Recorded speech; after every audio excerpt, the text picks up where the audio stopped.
Continues the Rabbeinu Avram with his clarity on this topic of why would I need to use the tool of parnasa if my parnasa is guaranteed by HaKadosh Baruch Hu anyway. Someone who does not employ his bitachon, immediately that's the recipe of someone who's going neged dvar Hashem, neged the Torah, and therefore therefore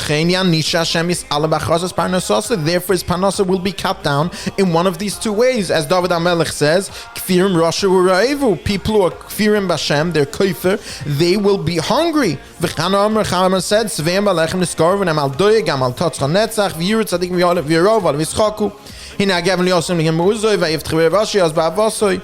going to happen is one of two things. The first thing is his parnasa will be cut down, and the second thing is or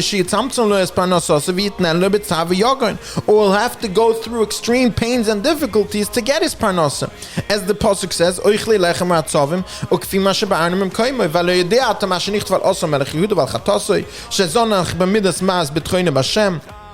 The fact that Asa Melech Yehuda relied on Melech Aram and on HaKadosh Baruch Hu, and therefore his punishment that he got because of that.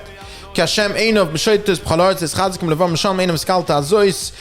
Rabbeinu Avram always does, bringing pasuk after pasuk, showing us that this is the answer. That if a person uses the tool of bitachon to get his parnasa, he's becoming one of those people of Ahoyim Ekev Tishmun that is listening to the Hashem, that's listening to the Torah, and therefore he'll gain two things. He'll gain achava in his guaranteed parnasa, he'll gain shefa, and at the same time he'll be able to achieve it easily. The second, on the other hand, a person who does not employ his bitachon will, number one, lose out on archava, he'll have less parnasa, and number two, he'll have to employ more difficulty. Now, what's becoming clearer and clearer is that, first of all, bitachon itself is what guarantees and what creates the boundaries of a person's parnasa.